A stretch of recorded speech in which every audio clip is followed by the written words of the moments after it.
Welcome to Alt Consulting, where we do AI adoption conversations. My name is Utsav Bhatt. I am founder of Stratoff. We help companies drive AI adoption and innovation-led growth. One area that has been fundamentally transformed by AI is lead generation. Not too long ago, generating leads meant hiring researchers, telemarketers, appointment setters, executive assistants, and essentially having a whole prospecting team who would spend hours to identify potential customers and then reaching out to them. Today, much of that work can be automated, augmented, or even accelerated using AI. So the question is, what does this mean for businesses that build their success around these capabilities? What needs to transform and what we can learn from the changes which are happening in lead generation space ever since AI came into picture? We'll be discussing that today. My guest today is Toby Tagg, founder and CEO of the Lead Lab, a UK-based B2B lead generation agency. Toby has spent countless years helping companies build pipeline generating opportunities and adapt to changing ways of selling. Welcome to the podcast, Toby. Thanks for having me. Pleasure to be here. Let me start with a very simple question. When you look at lead generation today versus when you first started, what has changed? Oh my God, it's almost like chalk and cheese. Look, I started doing telemarketing out of college. I worked for a window selling company, and you had a piece of paper with people's names and a phone number and a ruler and a highlighter, and you just manually put it in the highlighter, went on to the next one, and so on. And that was 25, 26 years ago. And, started a company probably 20 years ago that was a telemarketing business. Through that process, starting with manual dialing on spreadsheets, all the way through to auto dialing and then like multi-dialing, so it would ring 5 people and then connect you with who answers. And then all the way through to moving to LinkedIn automation, where telemarketing just became a bit of a dying art and really hard to get an outsourced CPA, a good CPA on. And so we moved into LinkedIn automation. We had a sort of eureka moment where we were getting all of our leads from LinkedIn and selling people telemarketing. And we were like, we don't even do telemarketing ourselves, and we get it at cost. So it's a hell of a journey for us. But I think every company's different. You know, I still know companies out there that do telemarketing. It's really successful for them. Don't get me wrong, it's in a huge decline from a percentage point of view as far as businesses go doing that. But I'm very careful when I talk about all this stuff because we work with so many different businesses. LinkedIn automation can work for most businesses, though their target market's on LinkedIn. But when you're talking about AI and you're talking about telemarketing, etc., although percentages are dropping on certain things and dropping and going up on others, it always seems to be like a nuanced answer depending on the client and their world they're in. Like, just to take AI, for example, like AI, for some of our experiences, messaging wise, comes across really well in consumer that are, you know, proactive buyers from social ads and stuff like that. But in business, those messages don't tend to work as well. People expect more bespoke, more professional engagement. So look, it's just about what's right for you, really. So at what point actually you realize that AI is going to fundamentally change how this work gets done? It was more of a weakness in what I was doing already. You know, when you see something's better. So, you know, even I had the telemarketing company. I mean, we still do a bit of telemarketing, but it's like 5% of our business now. But pre-COVID, we had 40 telemarketers, about 25 in the B2B space and about 15 in B2C. The B2C space was a different company altogether. It was a separate brand because it specialized in B2C calling. And I sold out of that business just because I didn't see it had a big future from a human perspective of calling consumer. They didn't really have, the MD of the company at the time didn't really have the skill set to do ads, which I think was going to be the background of it. And then also the fact that you could see with time, people aren't even going to manually be ringing a consumer lead. They're going to get contacted by AI and booked a meeting because they've already engaged with social content. So it was more about seeing the fact that also there was a decline in what you were doing. Like B2B telemarketing was on the decline from a results perspective, and B2C was also on the same. I even look through now, and obviously we changed 7 odd years ago now, but people try to ring you and it comes up saying, tell me who you are before you even answer the phone. So like any of those companies out there doing cold calling B2B or B2C, like good luck to you, because ringing a reception's never worked. Now you start ringing people's mobile numbers, it's even worse because they've got a built-in AI receptionist saying, who are you, before you even pick up the phone. And then obviously we're constantly learning. Like, we've gone through different phases of how good something is. Like, we're doing AI calling at the minute, and we're actually selling it as well as a product, as a sort of, newer part of our business. But we tried to do it 2 years ago and it just wasn't good enough. So it's almost like you've got to constantly be testing and measuring new markets with these technologies changing, to see what can work for you and for your clients. And we've sort of gone on that journey. And sometimes, like you say, when we did the AI calling first time 2 years ago, it wasn't good enough. And then a year ago, we went again. And it's much, much better now. And don't get me wrong, we don't use it for a lot of our clients, but we have a few niche clients that it works perfectly for. But my point, I guess I'm getting to, is that just because you try something once, especially when it's technology-based marketing, AI, it doesn't mean it's not going to work again a year later. And one of the reasons that drove us towards a lot of that stuff is we're obviously based in the UK. We have an office in South Africa as well, but the cost of staff in the UK is astronomical, to be transparent. Same in the US, where majority of our client base is in the US, and the UK. So, all these things lead you to look for other solutions, AI, international resource, all these things that just make you competitive, basically. So let's get into some details here. And for a moment, let's step back and look at the entire process. Now, many of the listeners might not be even aware of what a modern B2B lead generation process actually looks like, because people are accustomed to sending emails, you have a referral call, and then you speak to a customer, or they reach out to you on website because you're SEO optimized. That world is gradually shifting and shaping differently. So for website discovery, now you have AI-based discovery, which is happening, and there's a whole different automation happening there. So when you talk about B2B lead generation, if you could just sort of step back and explain it to someone who might not be privy to the process in depth, what has actually changed? What does modern B2B lead generation process looks like? Yeah, well, we obviously are specialized in LinkedIn automation at scale. So that's taking multiple profiles, whether it's 3, 5, 10, or 100. And we have clients in all those categories. There's 3 core parts to it. There's creating the perfect data set for the outreach, which we do a webinar every 3 weeks. So if people want to go to the website, book in, we give lots of points and tips of how to do this stuff yourself. But just to give you some of the overtop things, one, obviously, is your copywriting, the messaging journey that you're writing from LinkedIn outreach. Obviously, it's going to go to lots of people, so you need to make sure it's going to get people to respond. And we go through that in the webinar. Also, the data management. Common mistake people make is they trust Sales Navigator at scale. So they'll pull 1,000 contacts from Sales Navigator, and we almost always cleanse at least 30% of that.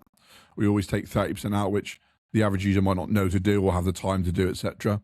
Then obviously response management, being consistent with the responses, but also lead enrichment. So once you get positive response on LinkedIn, the ability to call them on their mobile or on their email address is super powerful. It's no longer a cold call.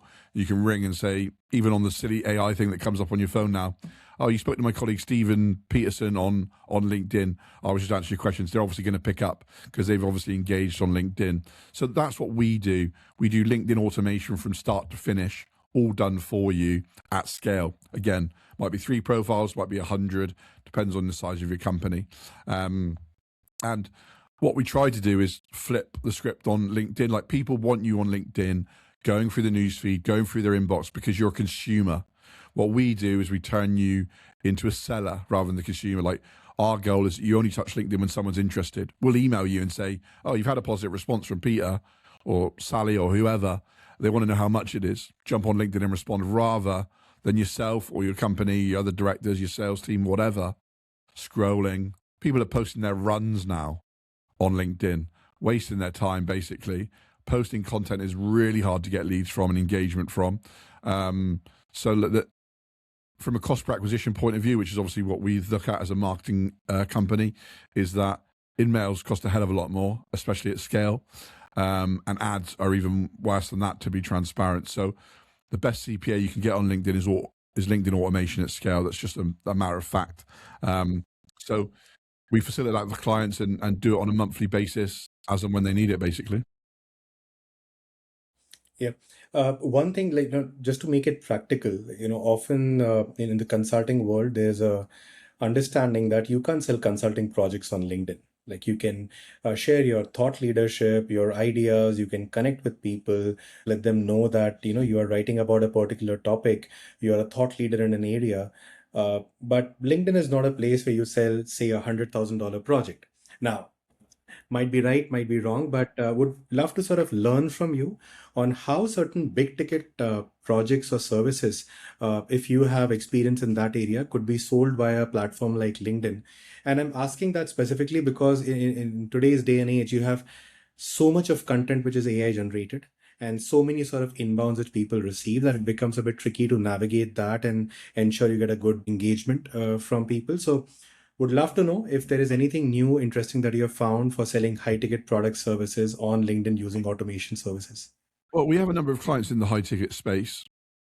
Now, from our point of view, if they have a small market or whatever, they can work with us for as little as £450 or $620 a month. So it's very easy for them to get return on a high ticket offering. Obviously, they need size of market to do that. But what we tend to find is writing, obviously our expertise come from writing the messaging. It's really hard to communicate to someone who's not done LinkedIn outreach for 10 years on how to write that messaging journey properly. It's not the same as email outreach. It's its own entity. I guess to keep it really brief and over the view, it's never about me. People make that mistake constantly. Also, it's almost like you want it to feel like a chat. Like end of the day, it's like in platform, it's like Facebook, it's like Instagram, etc. So you need to communicate in a similar way.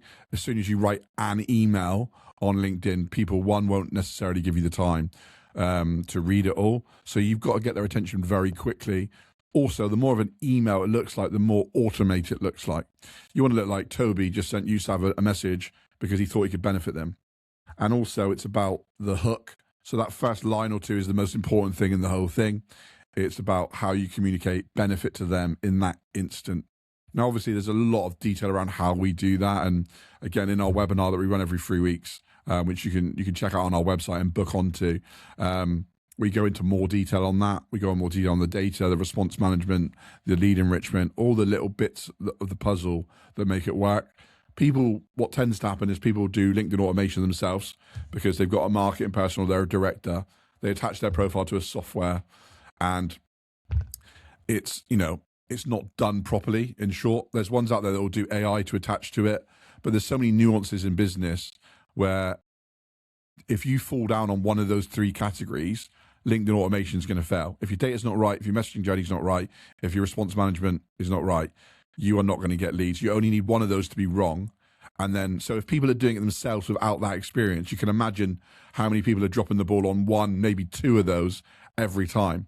So it's just about, obviously, sorry to keep going on about it. We can obviously educate people on how to do it right if you want to do it yourself. We're massive believers that free education comes back to you in the long term.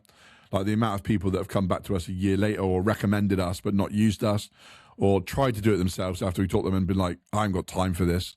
Can you guys do it for me? Is quite dramatic. When you look at how AI is changing lead generation more broadly, if you look at the industry, what is something that was earlier, say, a company would say is our competitive edge, and now AI is quickly turning it into a commodity? Is there anything sort of in the whole process which is like Well, no speed of longer? response is a huge thing for AI and lead generation. And obviously, this is caveated by what what AI it's used with, whether it's B2C, how interested the lead is, all that stuff. But take away all that detail, just the literal speed of response is an absolute game changer for lead generation.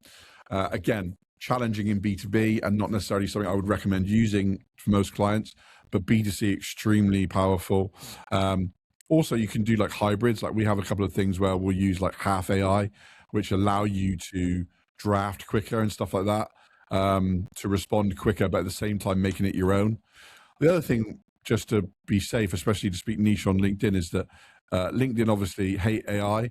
Their biggest fear is that Toby and Utsav go on to LinkedIn and are talking to their bots. So I have seen accounts be put in big trouble because they attach AI communication fully, i.e., they're literally talking to their bot. So that's not something I would definitely not recommend. But I think it's really hard to speak about it broadly because there's just so many. Like, it's hard for us, particularly because of the nuance of all the businesses we work with. I think the key thing comes down to is you have to explore it for your business, and you have to minimize the risk. So when people are out there thinking, I need to get into, it's the best thing to do is look. And there's the old saying about being acceptant of the three outcomes. One, what's the worst that can happen? Am I comfortable with that if I try this AI product or service? What's likely to happen, and what's the best that's going to happen? And if you can live with the bottom one and minimize the risk of the cost to try it, etc., it could dramatically change your business. And this is taking it from someone who's done that, failed, a year later, gone again and done it in the AI space, because when it does work, it is game changing for your company. And as I reiterated earlier, the technology is always changing, so you constantly have to be exploring. And the best way to do that is to try to find ways to explore it at a minimal risk to yourself. Because there's companies out there that want 20, 40 grand off you just to try something, which obviously can be real challenging when you just want to test an AI thing that may or may not work in your space. Could you give an example of a company or a client in terms of what was the impact they had when they moved to a sort of an automated way of reaching out and doing lead gen, in terms of numbers, impact, any process they might have changed, just so that people listening to this podcast would get a sense of what changes and what's the quantum of change? Yeah, well, there's so many channels. Like, for example, one of our biggest clients has 135 of their CFOs on our system, and what we tend to find is that they were doing a lot of email before that over the last, for years, to be fair, up until the last couple of years. They still do email, but it really fell off a cliff in the last couple of years, and they started with us a couple of years ago, and it's almost been a 4x from a return perspective on what they would get against email. So dramatically profitable, but also dramatically profitable against email. So if you think of, and there's many companies, and we really exploded in 2024 because that was a massive year for an email fall off. So you can imagine all these companies out there that had this long-term sustainable channel that's drip fed them leads constantly. Then overnight it's vanished, or it's stopped performing quite dramatically. And that's still the same, to be honest. It's not quite, it has got a little bit better, to be transparent, but it's nowhere near as good as it was back in 2023, 2022. Email was really booming, but it's really dropped off now. So that's just an example of someone who changed channel, because I say changed channel, but allocated more budget to a new channel, and they tried something, and that test, that measure of, okay, there's some proof of concept here in this space, we're not doing it, whether it's automation or AI, has paid off for them dramatically, because now they've got a number one channel they didn't have before, at a much better cost, 25% of the cost based on the returns being a 4x on their email outreach. So with the changes that we are seeing over the past 2 decades, from telemarketing to some sort of automation to AI-enabled automation, moving from emails to LinkedIn, what's next? If you look at next 5 to 10 years, what do you think is the future of lead gen? What is the Lead Lab thinking about as you grow your business right now? For me, it's a bit of a guessing game because I'm not a tech mind. Obviously, I have lived this journey. What I would say is, the quality of AI photos these days. I had my partner play a prank on me where she put someone in our house, and I was literally driving home to be like, who's this person in our house? I think with time, that's going to happen with calling, which will dramatically improve the AI calling. Now, we do AI calling at the minute, but it's allocated to a very small section of our client base, because of the imperfections of it. But I can't not see a world in 5 years' time where you can't tell the difference between talking to Toby Blatchford-Tagg or Toby Blatchford-Tagg AI. Now, don't get me wrong, technology might be able to tell. So the likes of LinkedIn may be able to tell that you're doing that, and that'll be a big problem, and they'll just ban accounts. But when someone picks up the phone, a consumer or even, you know, a small business owner, whoever it may be, I think they could get to a point where you can't tell the difference. Now, that's me guessing, and, you know, up to Elon Musk and whoever out there in the world creating this stuff. But I just don't foresee a world in 5 years' time where that's not happening. And even where they change laws where if you do make phone calls, you have to pronounce that at the front end that it's AI, because I think that's the way a lot of things are going. I think there'll be a lot of laws in place to protect consumers, whether it's B2B or B2C, from talking to AI, because they are useful tools, but no one wants to talk to a robot, especially unknowingly. I think if people are fine with it as a consumer because they just want the thing, whether it's, you know, they've applied to a social ad and then they get called by an AI and they're like, okay, that's your process and I want this product, then so be it.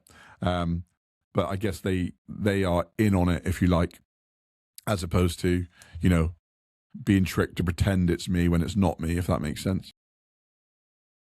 What's one lesson from your own AI journey that leaders in other industries should pay attention to? And I ask that question because you have sort of transformed your organization from a telemarketing team, 40 odd people. Now the business shrunk and you took a conscious decision of moving into a different direction. That's easier said than done, right? Just to move into a new direction and getting into it's extremely tough. Yeah, yeah. So what would be one advice would you want to give to folks who are paying attention to AI but still figuring out what to do? I think you've obviously, I touched on earlier, you've always got to be trying things. I also think as you get older, a lot of people, I think my first 10 years of business, you know, I was just like a rat running on a wheel trying to grow whatever was in front of me. And I think COVID was a really good reset for me where you get to build the business you want. And I think that's something MD should do more of, where they aren't just growing a business, they're growing the business they want to grow. Just because, you know, mental health in men these days, you know, all the negatives that come with the stress of being a small business owner or a large business owner are quite dramatic.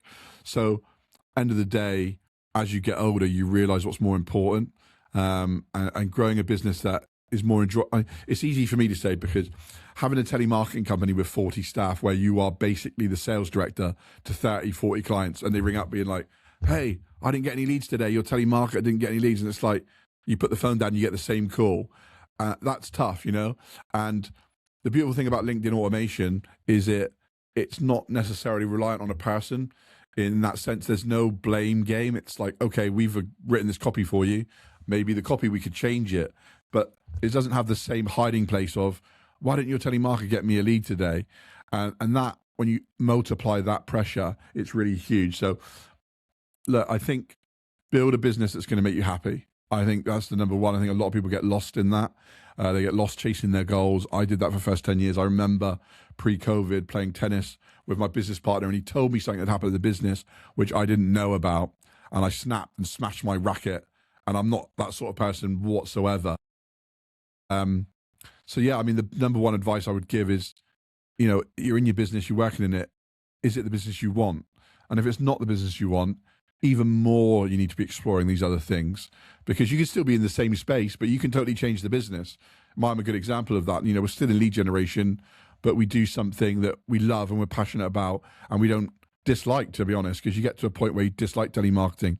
And obviously my journey aligns with the fact that, you know, telemarketing doesn't really work anymore from a cost per acquisition point of view.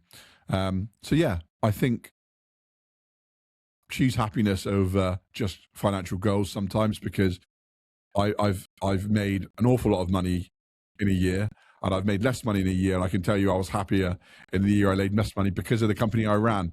So that's just my personal experience at 40 years old. And look, we're looking to keep on growing the business and take it to another level. But I'm happy to do that because I love this business now. I didn't love it 10 years ago. Very well put. And I think if I had to sort of summarize one other point that you had mentioned earlier is keep experimenting, because I think 3 years back, the kind of images which all these AI tools were generating were, not Great interesting example. to now you're not able to make a difference. In fact, I received a call last week, and it seemed like an AI bot talking to me in the native language and saying, "Hey, you sort of gave a request to check on a new property development which is happening." And I'm like, "Hey, am I talking to a bot?" He's like, "No, no, you're not talking to a bot." I'm Yeah, like, "No, I've no, done I that. think I'm I've done that definitely talking myself. Yeah, yeah, I've done that talking to myself. a bot." But what made me sort of take notice is it's matter of time when it'll become so good that you can't make the difference. The latency will go down. It'll be more natural. It'll not waste your time, and sort of it becomes a real formidable Well, thing to. the fact that both of us have done that, have Hmm, literally been on the phone with a real person and asked if it's a bot, is just a sign. I mean, we are obviously nuanced in the sense that we live in that world, so we yeah. almost the other side of the curtain. So we're thinking about it, but someone just sounds a certain way on a phone call, and you think, is this a real person? Um, but yeah, it's funny. One last thing which I want to ask, ever since you mentioned about LinkedIn automation, there are a lot of sort of conversations and questions that people ask on how effective it is. Any sort of numbers which you want to share in terms of benchmark of what's a good response rate, close rate? Because the numbers on telemarketing is very clear. On email marketing is pretty clear. It's going down. But in terms of LinkedIn automation, what have you seen as the best case scenario for you to get a response from someone that you absolutely don't know about, but if you target really well, you might get a conversation going. Yeah, so I mean, look, we see a range. So we see a reply rate all the way from 10% to 70% for our clients. The difficulty is they're across multiple sectors, multiple size businesses, different job titles. We've got people that target janitors, um, cleaners, head of cleaning inside of companies. There's a lot of variables. So I think you obviously ideal world you want to be at a minimum in between 25% and 50 as a sort of Yeah. range. The range is broader than that, but that's good, and that's acceptance rate. And from there, you're looking at a reply rate of hopefully around, because once they accept, they're going to go on the messaging journey. You're going to get a reply rate of around hopefully 10%, and Hmm. then in that 10%, you're probably going to get 1% that's positive. So if you reach out to 2,500 people in a month, and you get 1,200 accept, then it's quite good lead flow from that. And then that's really what it comes down to, the volume. The reason we could do 2.5, even at our entry point, is because it's across 3 profiles, 5 profiles, 4,000, 10 profiles, 8,000, and so on. Right? As soon as and I think a common mistake people make with LinkedIn outreach is they are a director or a marketing person. They put their own profile on there. They do it for a couple of months and then they stop. And it's like, that's too small a test. It is a volume play. And doing one profile, and especially not doing one profile with the experience of LinkedIn outreach and how it should be done properly, it is probably why people fall on their face. And one of the most common things we get is companies come to us and say, "Oh, I put my profile on Duck Soup. I got a couple of leads, but da da da da da." And I say, "No problem. We basically do that times 3, times 5, times 10 on steroids, done for you. We'll just email you when the leads come in, and you've got a lovely, solid lead flow to grow your business." And all good businesses are built on multiple marketing pillars, not just one, not just two, as many as you can, fit in at a good cost per acquisition. And I think one thing which I would sort of say in conclusion is when it comes to lead generation, what I have learned the hard way is consistency and showing up.